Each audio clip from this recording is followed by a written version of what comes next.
Bienvenidos, amigos y amigas, a Historia Contemporánea para cuarto de la ESO y primero de bachillerato. Mi nombre es Juan Jesús Pleguezuelos, soy profesor de Historia de Instituto y en esta serie de audios le ofrezco todo el temario referente a dicho curso. Antes de dejarles con el programa de hoy, recordarte que si quieres sacar el máximo provecho de tu tiempo de estudio, puedes adquirir mi libro Los 10 hábitos del estudiante exitoso. Te dejo el enlace en las notas del programa. Sin más dilación, te dejo con el episodio de hoy y espero que lo disfrutes. Bueno, pues empezamos con el programa. Vamos a hablar de la llegada de Hitler al poder. Miren, este tema es interesante porque siempre se habla de la Segunda Guerra Mundial y siempre se habla lo mismo, siempre se insiste en las mismas cosas, pero nunca se explica exactamente cómo llegó Hitler al poder. Porque no es tan sencillo. Eso de que Hitler ganó unas elecciones que se repite hasta la saciedad. Hay más cosas. Decir que Hitler ganó unas elecciones es una simplificación como un piano de grande. Sí, ganó unas elecciones. De hecho, ganó más de unas elecciones, pero tiene muchos matices. No podemos dejarlo así tal cual. Hitler ganó unas elecciones, ¡hala! No. Hay matices y en este programa los vamos a explicar. Y por eso creo que es tan interesante el programa de hoy. Porque mira que de la Segunda Guerra Mundial se habla. Pero de esto que vamos a hablar, de cómo Hitler ganó las elecciones, de cómo Hitler hizo campaña electoral, de cómo Hitler fue pasito a pasito hasta quedarse con todo el poder, de eso siempre se obvia. Y a mí me parece importantísimo y es lo que vamos a explicar. Antes de meternos con el tema, hablemos de lo que es la República de Weimar. Cuando acaba la Primera Guerra Mundial y Alemania es derrotada, Alemania pasa de ser imperio a ser república y se firma la Constitución en una población que se llama Weimar. Por eso el nuevo régimen que hay en Alemania se llama República de Weimar. Y hay una cosa muy importante para entender lo que vamos a explicar hoy. En Alemania, tanto entonces como hoy, hay dos figuras en el poder. Está la figura del presidente y la figura del canciller. Hoy día también existen esas dos figuras, pues ya en los años 30, en los años 20 y 30 que estamos hablando, ya existía por entonces un presidente de gobierno y un canciller. Bien, empecemos la historia. Vamos a ver cómo Hitler llega al poder. Primer intento de llegada al poder. Hitler, que era discípulo de Mussolini, intenta el 9 de noviembre de 1923 un golpe de Estado en Múnich. Quería imitar lo que había hecho Mussolini un año antes en Roma, en la marcha de Roma. Pero a Hitler le salió una chapuza. Así que fue encarcelado, pero estuvo poco tiempo. Estuvo tan solo 11 meses. Y en esos 11 meses no pierde el tiempo este tipo y se dedica a escribir su libro Mi lucha. Bien. Sale en 1924 y ya, digamos, se hace, en fin, su figura está mitificada y ahora ya es el dueño y señor del partido nazi. Las siguientes elecciones, vamos a hablar de las primeras grandes elecciones a las que se presenta el partido nazi. 1928, atención, 1928, el partido nazi se presenta a las elecciones y consigue 800.000 votos. ¿Son muchos o son pocos? Puede sonarle que 800.000 votos son muchos, pero les voy a decir que esos 800.000 votos representaban un 2,6% de todo el censo electoral. Y de 491 escaños que tenía el Parlamento, tan solo consiguieron 12 escaños. Es decir, el partido nazi era minúsculo, insignificante, un 2% del censo. O sea, en 1928 el partido nazi no contaba absolutamente nada.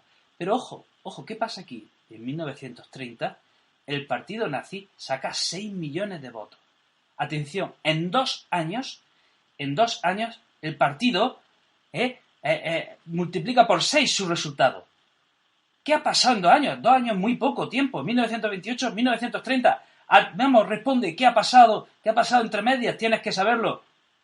Así es como yo me pongo en clase, con mi alumno. Venga, dime. No, venga, ahora en serio. ¿Qué pasa entre 1928 y 1930? ¿Lo sabes? Si lo sabes, enhorabuena, eres una persona muy culta. Si no lo sabes, no te preocupes porque ya te lo voy a contar yo y vas a ser igualmente culto. Mira, en 1929 comienza el crack de la bolsa en Nueva York y ese crack sacude el mundo entero, sacude Europa. ¿Y qué sucede? Que la economía más frágil que había en ese momento en Europa era Alemania. Y cuando la crisis de Estados Unidos llega a Europa y llega a Alemania, atención, se van al paro nada menos y nada más que 6 millones de personas. 6 millones de parados.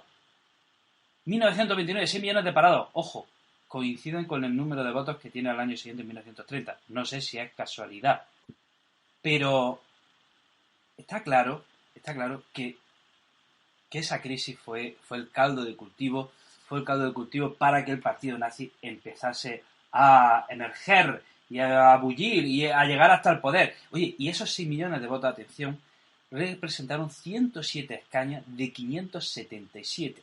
Como podemos ver, ahora ya el partido nazi es una fuerza, bueno, es la segunda fuerza. La segunda fuerza. Bien, estamos en 1930. Vamos a 1932. Llegamos a 1932. Y atención, llegamos a las elecciones presidenciales. Hemos dicho que en Alemania hay dos figuras, presidente y canciller. Bueno, pues en esas elecciones presidenciales el partido nazi lo apuesta todo. Hitler quería ser presidente. Hitler quería ser presidente del gobierno. Y para ello, Goebbels diseña una campaña moderna donde a Hitler se le pone un avión y empieza a dar mítines por toda Alemania. Y ahí Hitler demuestra que es un fiera como orador. O sea, como orador, sin pocos hay en la historia que se le puedan comparar. Cómo se comía las masas es increíble. Y con la frustración que había en Alemania en ese momento, Hitler lo único que hace es pues, explotar esa frustración. Bien, pues ¿qué les pasa? Que llegamos a las elecciones del 10 de abril. Bueno, hubo dos vueltas en las elecciones presidenciales. Hay una primera vuelta en marzo donde Hitler pasa el corte y luego llega a las elecciones y luego pasa a la segunda vuelta de las elecciones presidenciales al 10 de abril. ¿Y cuántos votos saca Hitler? 11 millones de votos. 11 millones de votos. No son suficientes. No gana las elecciones. Las elecciones las gana un señor que se llama Hindenburg. El presidente que ya estaba en el cargo. Se llama Hindenburg. Ojo, hago un paréntesis. Tanto Hindenburg como Hitler, los dos habían luchado en la Primera Guerra Mundial. Uno, Hindenburg, en el lado oriental y Hitler en el lado occidental. Pero los dos habían sido veteranos de guerra. Bueno, pues entonces tenemos las elecciones presidenciales de abril, que hemos dicho que Hitler queda segundo. Pero llega julio y ahí tenemos elecciones legislativas. Y aquí el partido nazi se la juega y atención, ahora sí gana el partido. Ahora sí gana Hitler. Estamos en julio de 1932 y el partido nazi gana por primera vez las elecciones. ¿Cuántos votos saca? 13 millones de votos, es decir, saca 2 millones de votos más que antes. Y tiene el 38% del censo electoral.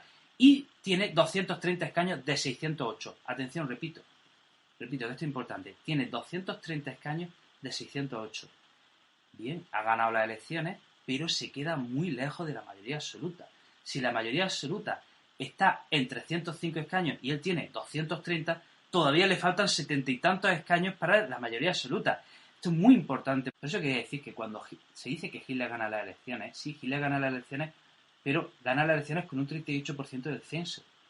Sigue habiendo una gran mayoría de alemanes que no vota a Hitler. Si bien el 38% es mucho, esa idea de que toda Alemania votó en masa y locamente y ciegamente a Hitler no es cierta. Se quedó en el 38%. Pues bueno, ¿qué sucede? Que el presidente Hindenburg se niega a nombrarlo canciller. Se niega a nombrar a Hitler canciller. ¿Por qué? Porque dice que es un radical y le dice a Hitler, bueno, mira, no te voy a nombrar canciller, pero te ofrezco a que entre en coalición con otros partidos que han quedado segundo y tercero. Y dice Hitler que tararí, que él o le dan todo el poder o no accede a la cancillería. Así que rechaza un gobierno de coalición y no entra. Pero ¿qué sucede? Que como el partido vencedor no le dan el poder y le ofrecen una coalición, pero también la rechaza. O sea, como no tenemos una cancillería, se vuelven a convocar elecciones para noviembre. Y otra vez el partido nazi va a por todas. Pero atención. ¿Qué sucede en esas elecciones de noviembre de 1932? Que el partido nazi pierde 2 millones de votos. Pierde 2 millones de votos y baja hasta el 33% del censo. Para que vean, o sea, el partido nazi fue a peor. Hitler ganó unas elecciones. Bueno, sí, ganó, pero perdió muchos votos. Siguió siendo la primera fuerza, pero había perdido 2 millones de votos. ¿Y qué hace el presidente Hindenburg? Pues mire, en esta ocasión lo considera.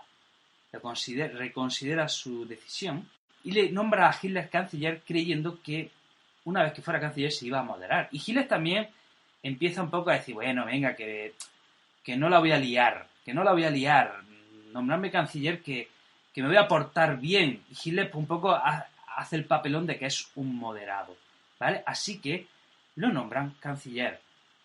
Hasta aquí voy a repasar. Esto es muy engorroso, pero me parece interesante. Voy a ir repasando. 1928. El partido nazi saca 800.000 votos. 1930. El partido nazi saca 6 millones de votos. Segunda fuerza electoral. Y llegamos a 1932. Tenemos 3 elecciones. De las 3 elecciones, una son presidenciales. Abril de 1932. Hitler saca 11 millones de votos, pero pierde frente a Hindenburg.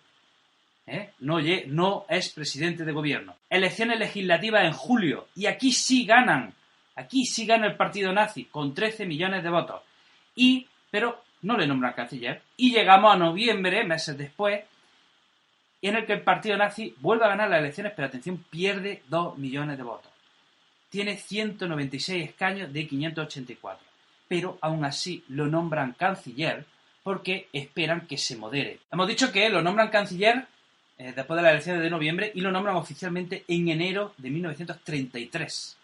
Hitler ya es canciller. Enero de 1933, 30 de enero de 1933. ¿Y qué hacen? Fíjense los nazis cómo se la gastaban. Goebbels organizó en todas las ciudades de Alemania desfiles de las SA, de las SS y de los veteranos de guerra. Así que la SA, la SS, iban con antorchas cantando el himno del partido nazi y desfilando por las ciudades alemanas. ¿Y qué parece que hizo Goebbels? Le hacía dar vueltas una y otra vez por la misma ciudad durante toda la noche. ¿Qué cogió el tipo? Dijo que habían sido millones y millones de miembros de las SA los que habían estado desfilando esa noche en Alemania. No habían sido millones, habían sido unos cuantos miles. Lo que pasa es que como los ponían toda la noche a dar vueltas, parecía que eran muchos. Bueno, pues hemos dicho que enero de 1933 Hitler es canciller. Pero Hitler quiere todo el poder. El tipo quiere todo el poder. Así que, ¿qué es lo que hace? Pues que en el 10 de febrero disuelve el Parlamento y convoca elecciones para marzo, el 5 de marzo. Otra vez elecciones. No paran estos alemanes con las elecciones. Y, misteriosamente, el 27 de febrero pasa algo que de esto se habla mucho, pero nunca se explica el contexto. Por eso me parecía muy importante hacer este programa. Repito, las elecciones son del 5 de marzo. ¿Qué pasa el 27 de febrero? A ver, ¿qué se incendia el 27 de febrero? Se incendia el Parlamento alemán, el famoso Reichstag. 27 de febrero, o sea, 8 días antes de las elecciones de marzo, se incendia el Parlamento. E inmediatamente de que se incendia el Parlamento, culpan a los comunistas. Culpan a un comunista como culpable del incendio y empiezan a detener a 4.000 líderes comunistas. ¿Vale? A este comunista lo juzgan en un tiempo récord y lo ejecutan. Señores, estamos a 8 días de las elecciones legislativas del 5 de marzo. ¿Qué hacen en estos días? Las SA y las SS, con la excusa de que hay que proteger a la población de los comunistas, empiezan a vigilar todas las sedes de los comunistas, las sedes de los partidos comunistas, las sedes de los partidos socialdemócratas, las sedes de los sindicatos, y empiezan a detener a comunistas, empiezan a fichar a los comunistas, empiezan a alertar a la población contra los comunistas, porque se supone que ellos habían incendiado el Parlamento. Oye, ¿les suena esto? ¿Les suena esto que hicieron los nazis? A mí me suena esto muy reciente. Yo creo que esto hoy día, por desgracia, sigue... Yo tengo la sensación de que esto sigue pasando. Bueno, pues en ese clima de miedo, de tensión, de amenaza, se celebran las elecciones del 5 de marzo. Y atención, efectivamente, gana el partido nazi, pero oye, sacó el 43% del censo. Sacó el 43% del censo. Ya está. Gana las elecciones, pero siguen sin tener mayoría absoluta. Atención, de 647 escaños, el partido nazi saca 288. Por eso, vuelvo al inicio. Se dice Hitler ganó unas elecciones. Pero habría que decir también, cuando se dice que Hitler ganó unas elecciones, habría que decir que en estas elecciones, a pesar del miedo, a pesar de las amenazas, a pesar de del terror que habían empezado los partidos nazis, había empezado el partido nazi culpando a los comunistas injustamente del incendio del Reichstag, deteniendo a la oposición, habría siempre que añadir que el pueblo alemán tuvo el valor de no... hubo más alemanes que no votaron a Hitler que lo votaran. Porque fíjense, en esas elecciones, aún así los comunistas y los socialistas sacaron un 30% del censo. Después de que los estaban deteniendo, hubo alemanes que siguieron votando a socialistas y a comunistas. Y esto, por desgracia, no se suele hablar. Pues bien, en esas elecciones del 5 de marzo gana el partido nazi, pero oye, tienen 288 escaños de 647. Siguen estando muy lejos de la mayoría absoluta. Y Hitler quiere todo el poder. Así que, ¿qué hace? Pues sin problema. Coge a los diputados comunistas, que eran 12, y los detiene y los envía a un campo de concentración. ¡Hala! Así que ya tiene a 12 menos. Pero es que los socialdemócratas seguían votando en contra de Hitler. Así que el 23 de marzo presenta una ley habilitante que le daba todo el poder a Hitler. Todo el poder. Si se aprobaba esta ley, Hitler iba a tener poder absoluto y se convertiría oficialmente en un dictador. Pues ¿qué es lo que hace? Como hemos dicho, detiene a los comunistas, empieza a amedrentar a los socialistas y se une a un partido que se llama el Centro Católico. Y este partido que se llama el Centro Católico los convence, es el que le da los escaños que le faltan para que se apruebe esa ley habilitante para que Hitler tenga todo el poder. Así que estamos en 23 de marzo de 1933. Oficialmente, ahora sí, Hitler se convierte en un dictador. ¿Qué le falta para tener ya todo el poder? Pues nada, en 1934 elimina a los partidos políticos, excepto el suyo, los prohíbe, así, tal cual. Y en junio de 1934 elimina a la oposición interna. Dentro del partido nazi estaban las SA, que era un servicio paramilitar. Y esas SA se habían hecho muy poderosas. Tan poderosas que le estaban haciendo sombra al mismo Hitler. Así que Hitler, ¿qué hace? Pues se carga a sus líderes en la famosa noche de los cuchillos largos. Y ya en julio de 1934 muere Hindenburg, que era el presidente de la República. ¿Y qué hace Hitler? Asume el papel de presidente. O sea, ya tenemos que en julio de 1934 Hitler es presidente y es canciller.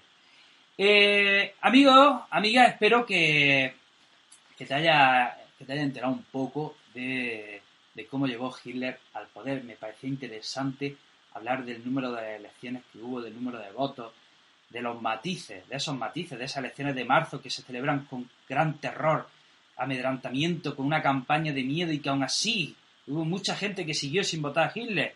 Me pareció importante que eso quedase ahí, que hablásemos de eso, que nunca se habla, no sé por qué. Y espero que te haya ayudado a comprender un poquito más esta etapa de la historia. Amigos, estés donde estés, no sé si está en el autobús, está yendo al trabajo, está en la cama a punto de dormir, sea donde estés, te deseo lo mejor, espero que seas muy feliz. Te recuerdo que tengo otros proyectos, te recomiendo que si quieres estar al tanto de ellos te suscribas a mi página de Facebook. Y si te ha gustado este programa, dale a like, ¿vale? No digo más, me despido, hasta el próximo programa. Un fuerte abrazo.